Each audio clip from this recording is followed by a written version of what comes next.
Friends, welcome to this very important session of Day Out with a Star, where we'll be talking with Navneet Bhatt, a young development professional, on how anyone with limited resources can dream to study at the best universities in the world.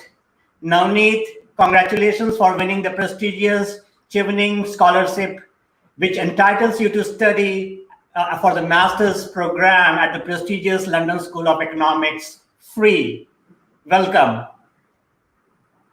Thank you. Thanks for having me. It's a great feeling. Thanks also for joining our platform as a rising human star and a mentor to the patron members of Indian Environment Network, Paryavaran.com. The mission of Indian Environment Network is to create 1 million man-hours of work in the service of Mother Earth. A lot of young professionals struggle on how to jumpstart their career by pursuing their interest in their chosen field. I want to inspire them today through your story in the pursuit of excellence. So this is my favorite question where I start with everyone. So who is Navneet, sorry. This is my favorite question. Rome was not built in a day. Tell me how your life story, right from the childhood days, about your family and how your roots came through. Okay, so I'm just a regular, I'm an Indian guy, and there are 1 million people like me all over India. And I come from the state of Bihar. I was born over there in Patna, and I did most of my education from Bihar in Patna.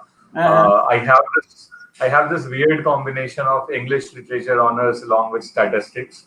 Both both of them subjects which I really like, and probably that explains the inherent personality in me that I love writing stories and playing with numbers. So probably that's why I am like that. That's more or less who I am. I mean, so your family is based from Patna too? Yeah, my family is based out of Patna. My father is a lawyer in Patna High Court, and he kept bothering me about reading Constitution from as far as I can remember. And I did read that too because of his complete persistence. So that's the kind of family I come from. My mother is a homemaker. She works. She takes care of the home. And what about your wife? My wife, she's also from the development sector. She's currently working on a project with a tribal ministry. She's working on the Vandhan Yojana, and I also have a brother who is an engineer, but he left his job and now he's working in theater. He's going to make that. So basically, what I'm driving at, that you have a vast plethora of experience behind your family background. But let's start with you now. Tell me more about your last 8 years in the development sector. How was it and where were you? Okay, so I graduated in 2012. I'm from the 10-12 batch of Indian Institute of Forest Management, same as you. And since I graduated, I've been working. So immediately after graduating, I started working in the grassroots. I worked on some of the largest poverty alleviation programs of the world. So BRLP, Bihar Rural Livelihood Promotion Society, it was funded by World Bank. I worked over there. I also worked in areas like Angul and Satpusha Tiger Reserve in Odisha. That project was funded by JICA, Japanese International Cooperation Agency. And all of these work were focused around developing institutions of poor, particularly women institutions. So from the base, the SHG, self-help group, to village organization, block federations, and cluster level federations, things like that. I had to ensure that the financial linkage part or financial inclusion part for these vulnerable communities happens. We also worked on generating various income-generating activities for them through poultry units or incense making units, or convincing farmer to adopt for different methods of rice cultivation like SRI and SWI, things like that. So that is something I worked on for the first 3-4 years of my career, and then gradually I moved into research. I started realizing that how important it is to formulate policy using strong evidences from the ground. And I've been working in research since past 4 or 5 years, currently with Clinton Foundation. I work on family planning and sexual reproductive health at the moment. And this is more or less what I've been doing last 8 years. No, so was it an accident that you went into the development sector, joined Indian Institute of Forest Management? I think the journey started there, right? Yeah. Did you know anything about the development sector before that? No, I had people in my family who worked in public health. I have an uncle who worked in public health. At that point of time, he was working in general project and all. But when I went to IIFM, obviously I did not had idea that this is how development sector is. I had a completely different notion about development sector. And the reason I chose IIFM was I went there and I saw the campus, and it was like 300 acres of absolute bliss. And I said, I want to study over here. Obviously, I was interested in the CDM was talk of the town then. We had carbon credits, things like that, and we believed that things are going to change in next 10 years, which obviously it didn't in terms of the way we thought it would be. But no, I did not had much idea. It was mostly after graduating from there and working on the field, I started getting exposed to real world problems, real world solutions, and how things are interrelated with each other. And I kind of ended up over here. So why I'm driving at is that for anyone to develop the career earlier, I think it is very important to have a plethora of experiences, right?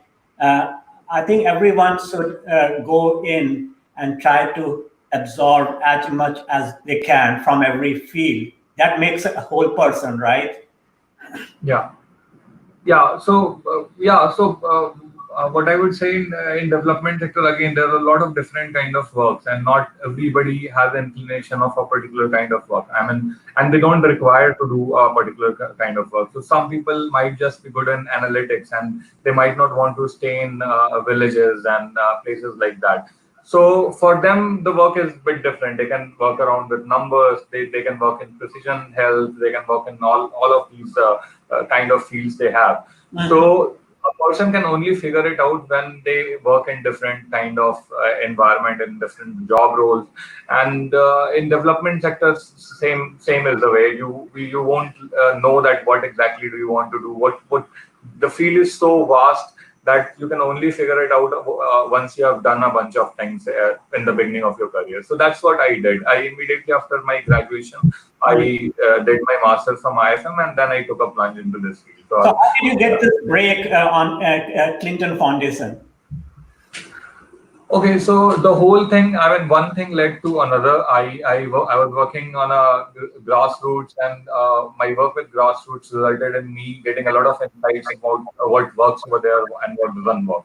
And I was okay with numbers. I was good in presentation and analytics, and then I ended up in research. And then in research, the field is the field is so vast that based on the opportunity, you get to work on a lot of different fields. You can work in public health, you can work in energy, you can work in poverty elevation, you can work in post-harvest loss, agriculture. So when I was in research, I worked in almost all of these things. I worked with projects funded by World Bank, Rockefeller Foundation, Asian Development Bank.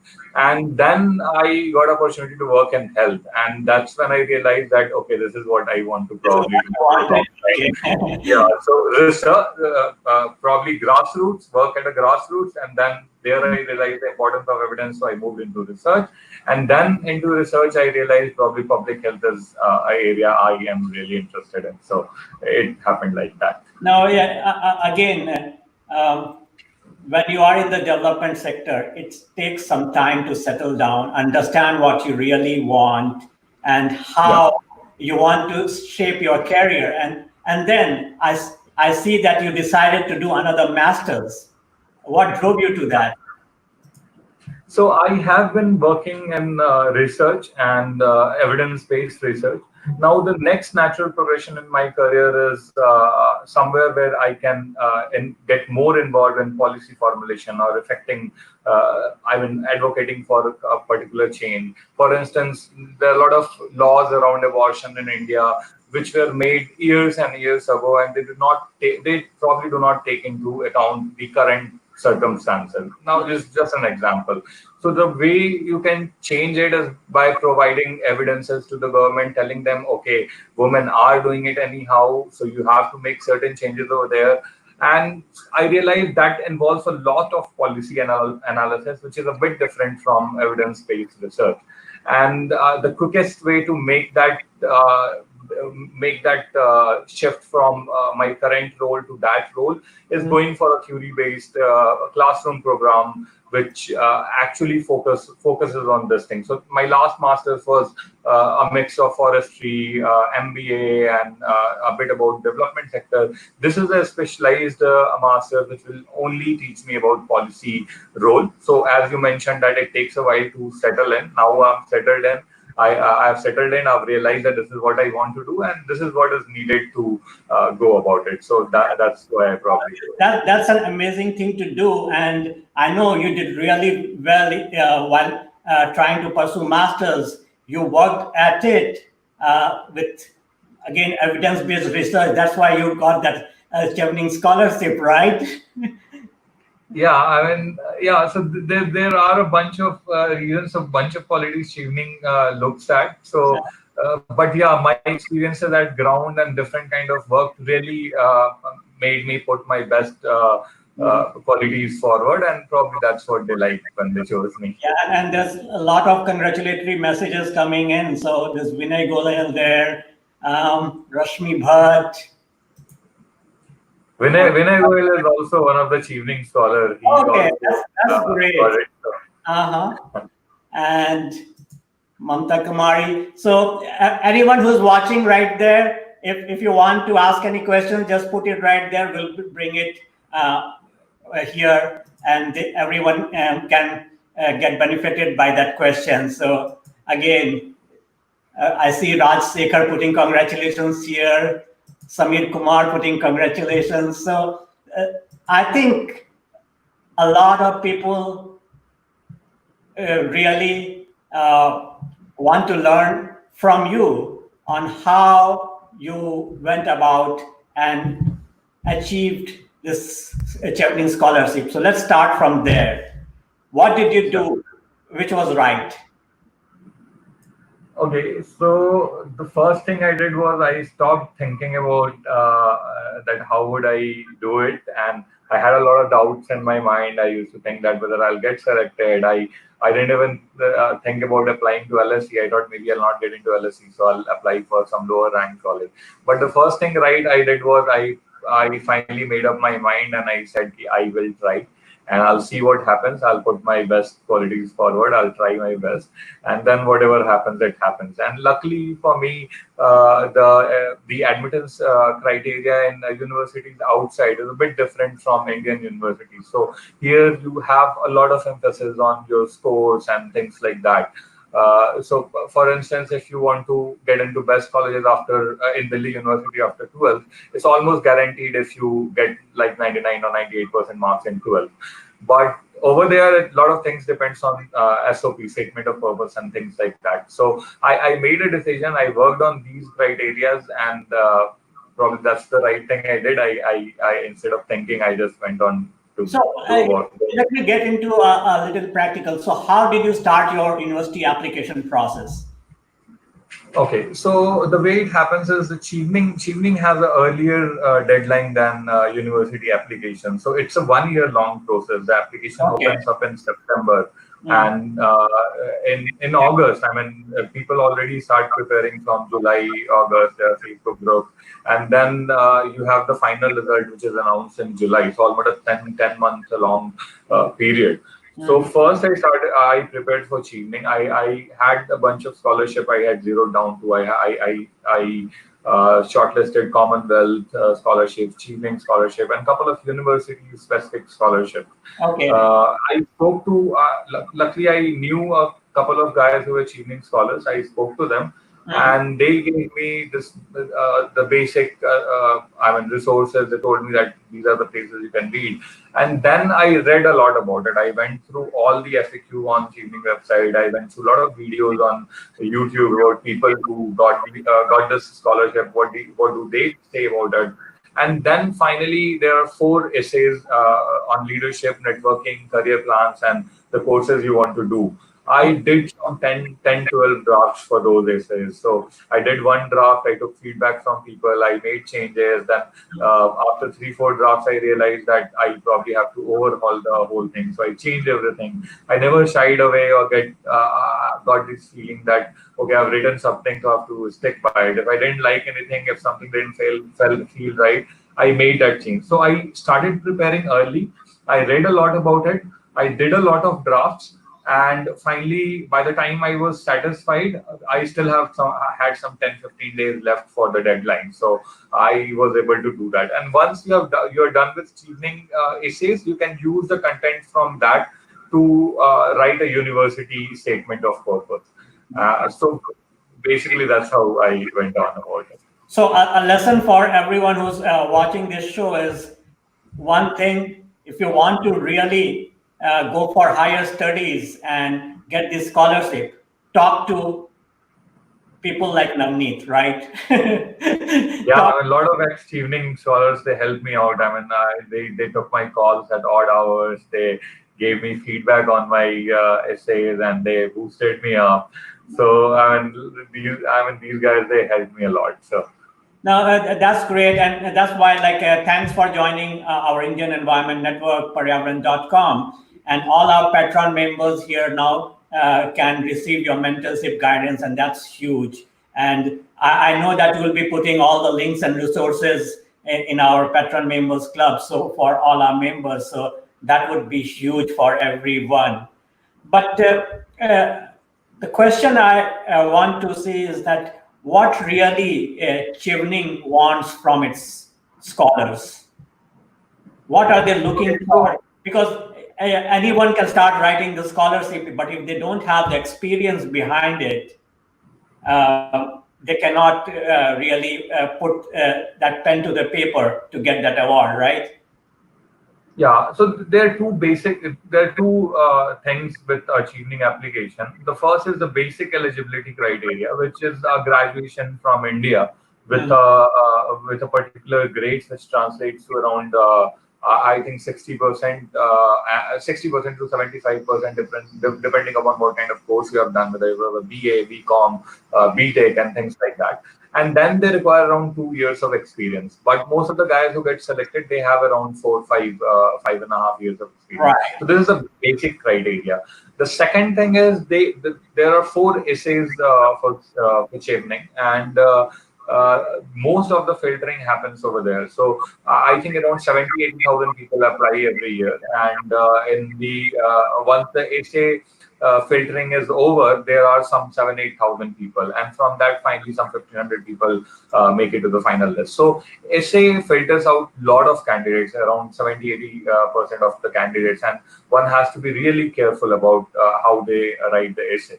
So now I know people who have done a lot of great work, who have a lot of good networking ability, but they're not able to write a good essay because probably they don't understand what Chevening is looking for, which will only happen when you talk to people who have probably got it. So coming back to the essay, there are 4 essays. One is on leadership. The second is on networking. The third is on courses in UK, and the last one is your career plan after that. So in leadership, they want to know your leadership potential, things you have done.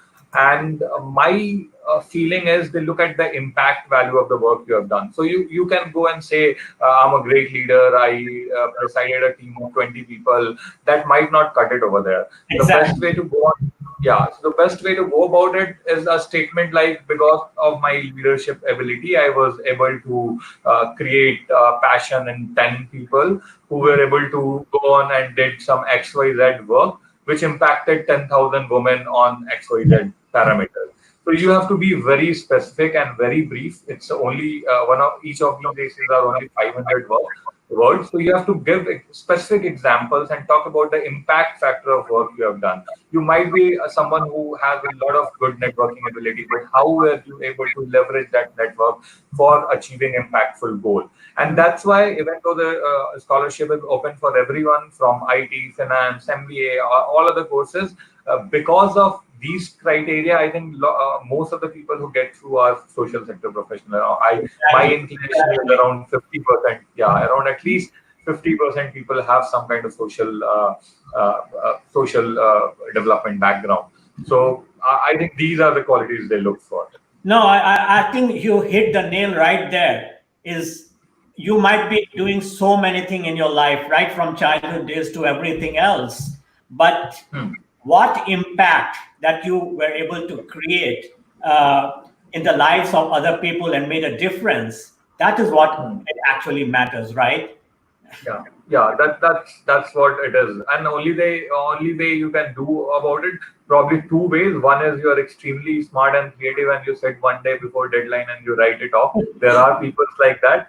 Or you are like me, you start early on, you write 10 examples, you choose two best examples from that, you put your best feel forward, you edit, re-edit, do a lot of background work. So that's the second way, which I think majority of people, they do it like No, that. that's great. And here, like Prachi Srivastav is asking, hi Navneet, many congratulations. What other scholarship you would suggest for candidates who want to stay back for job opportunities post MS? Okay, so yeah, so I understand why she's asking this question. So there are two things. So one of the things with Chevening scholarship is you have to come back to your home country for 2 years once you have finished your education over there. So a Mhm. lot of people do not apply because they want to stay back. For me, it was absolutely clear that I want to come back and work in my home country. So I chose Chevening scholarship. Now, if Prachi has this concern that she wants to stay back, in UK there are scholarship like Commonwealth scholarship. I think Commonwealth scholarship doesn't have that criteria, mandatory criteria that you have to stay back. Rhodes scholarship also, I think, do not has that criteria. There are a couple of internal scholarship by institutes like University College London, that is ISH Centenary Scholarship, Class Scholarship. So they don't have this criteria. In UK, the best bet is getting a scholarship from one of the university funded programs. So if you get Fulbright scholarship, again, it has the same criteria that you have to come back. So your best bet is to go for university specific criteria, which also depends on different factors, like what year you are applying. Maybe next year the funding will be cut short for certain universities, things like that. So that's I think that's what I would say No, on this matter. I think that's gives a good thing because there are so many scholarships out there. It depends on what you choose Yeah, and what is your criteria is, right? yeah, yeah. Because So if you want to network, so if you're working in development sector, you want a scholarship which has a name in itself, which allows you to reach out to people who are like-minded, who are working in similar areas, and use that network for impactful goal. In that particular case, Chevening is, I think, one of the best scholarship, especially if you want to study in UK. Similarly, Fulbright in US, but both of these come with mandatory rider that you have to stay back at least 2 years because it makes sense for them. They're investing a lot right, of money. They would want a candidate to at least study in their, I mean, work in their home country. It's almost around 40,000-50,000 pounds. So they would want that. So obviously, it depends upon the individual aspirations and future plans, and probably that's how they can go about it. now I think here there's like a huge basically experience that comes through when you apply for Chevening scholarship and other scholarship after really working in the sector that you want Yeah. to do, right? Yeah, yeah, yeah. That after working in a sector, you can probably prioritize your goal and decide it. One benefit with Chevening, which I found is they also so a lot of scholarship like Commonwealth scholarship or my Masters, Marshall scholarship or IES scholarship. They don't have such a robust network of people getting together after they complete their education. But with Chevening, it's different. They have annual events. They have an internal portal where all the alumni can register. So that is a very, very close knit group of people who are like-minded, who have something to share, which I do not see with other scholarships. Probably Fulbright has it in US, but these are the only two scholarships where I see such kind of close-knit community. So. Now that's great. Navneet, what next? Where do you want to go from Okay. here?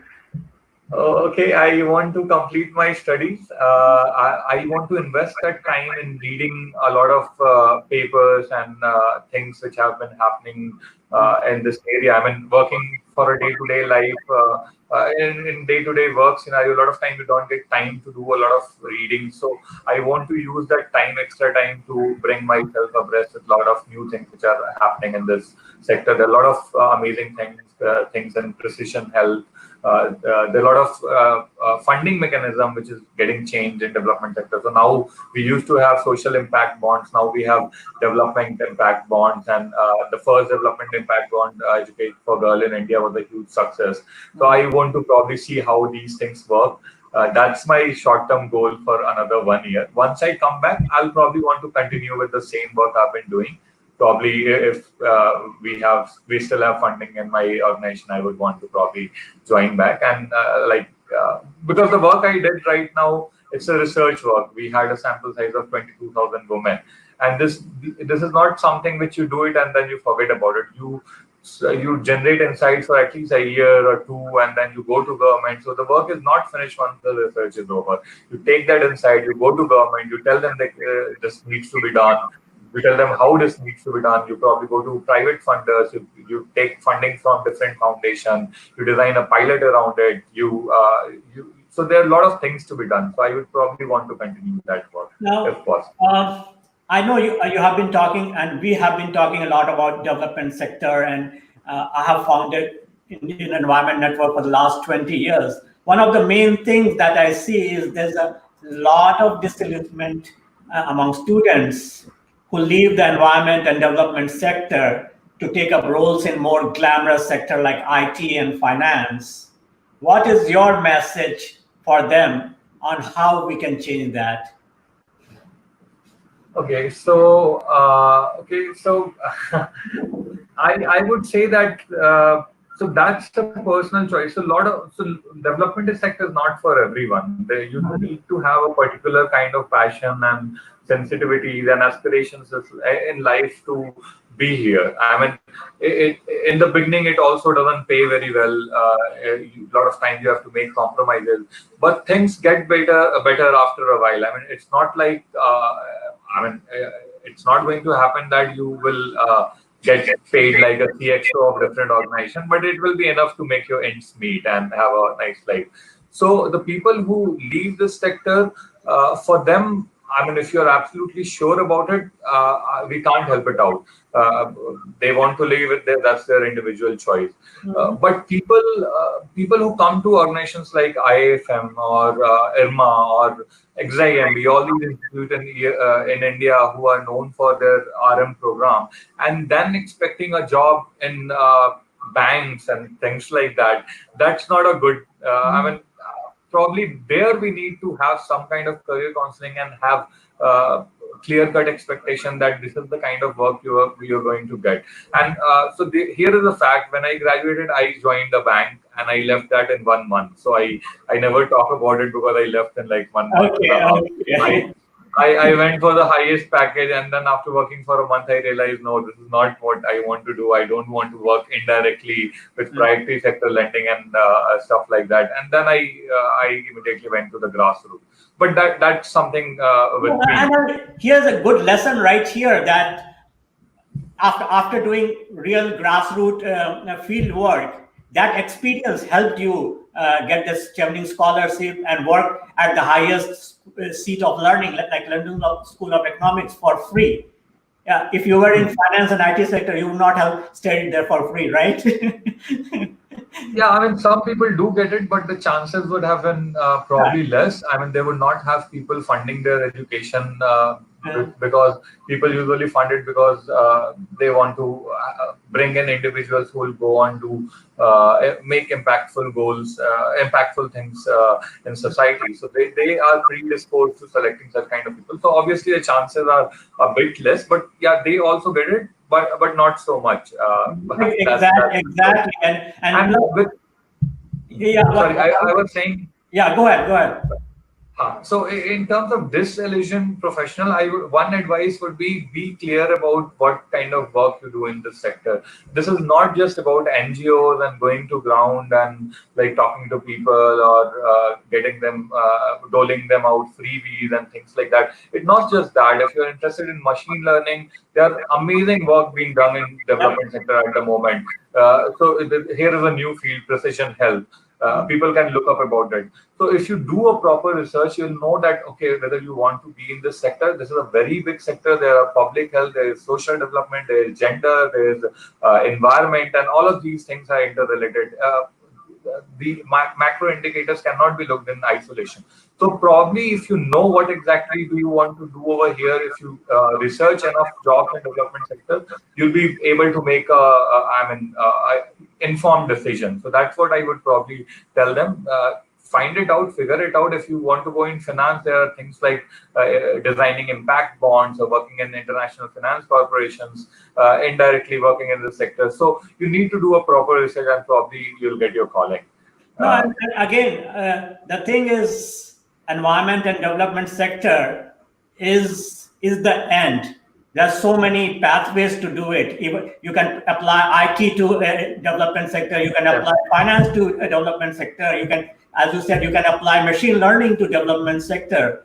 And these. So a lot of these apps, like a lot of these applications which are getting developed and which are getting tested through different RCTs and things like that. There is an app for women in rural areas to find out about contraception choices or family planning things.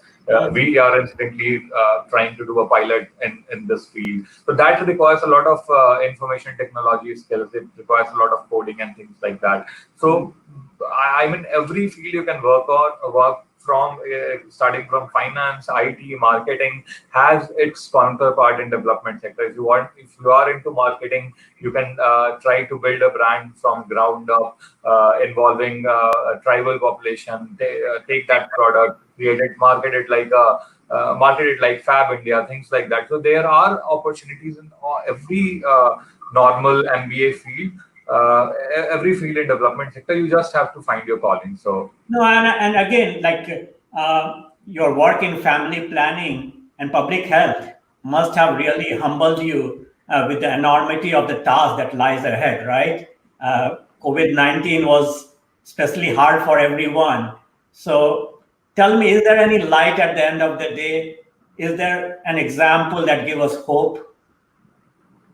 okay, so I'll be a little bit philosophical here. And every time bad events in history has happened, I'm pretty sure at that particular time people might have felt that this is the end and things are not going well.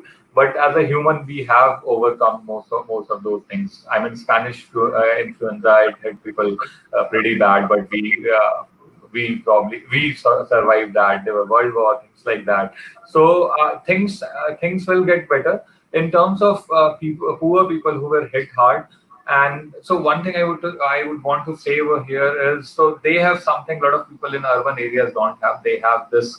They might not have health insurance or term insurance, but they have community insurance, and that's why we saw a lot of these migrants going back to their community, because they knew that that is one place where they will survive. They have this sense of belonging. So it will be tough for them, and the near future seems seems precarious. We don't know. Luckily, there has not been community transmission in villages in India, but I think things are going to be okay, and things might just be better after a while. I mean, this might give governments around the world a lot of things to think of. They would probably realize the vulnerabilities public health systems face, and what do they need to do for any event like this which might happen in future. What do they need to do to prepare that? So those things are something which might come out, which might be good. So that's all I can say. I completely agree with you. Before I end, there's one last question I'm taking from Sachin Raj. Sachin is saying, how to know what exactly one has to do? This is a very tricky question, Sachin. By doing a bunch of things. Exactly. So I am a person who thinks a lot about what exactly do you want to do, and I lately probably figured it out for another 10 years what I want to do.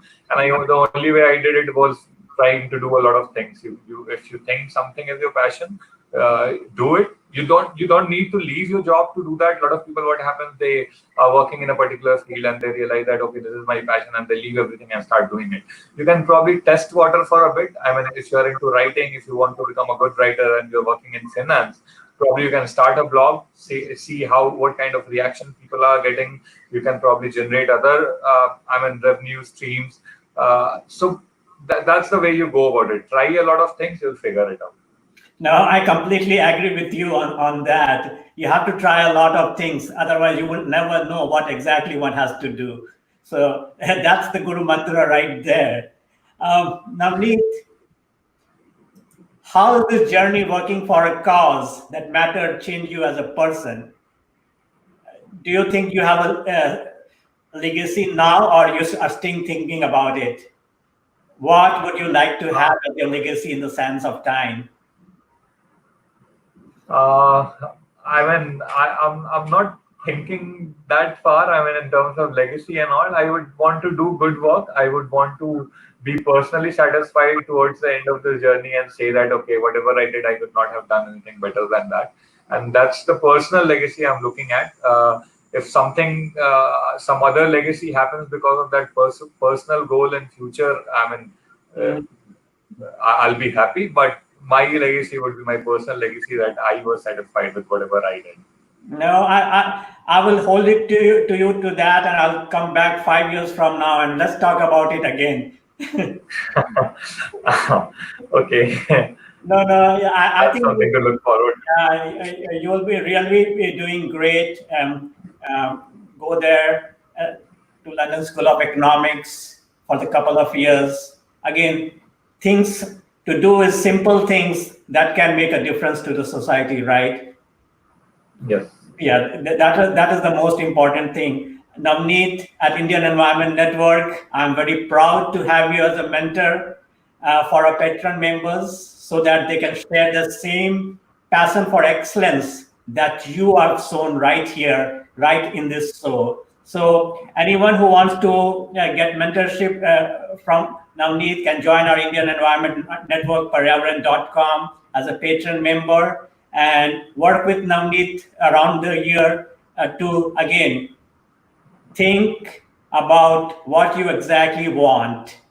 That is the main thing to do. Once you zero on it, there's a lot of people who can show you the way, like Navneet. Navneet, thank you so much for being part of my show. No, it was my pleasure.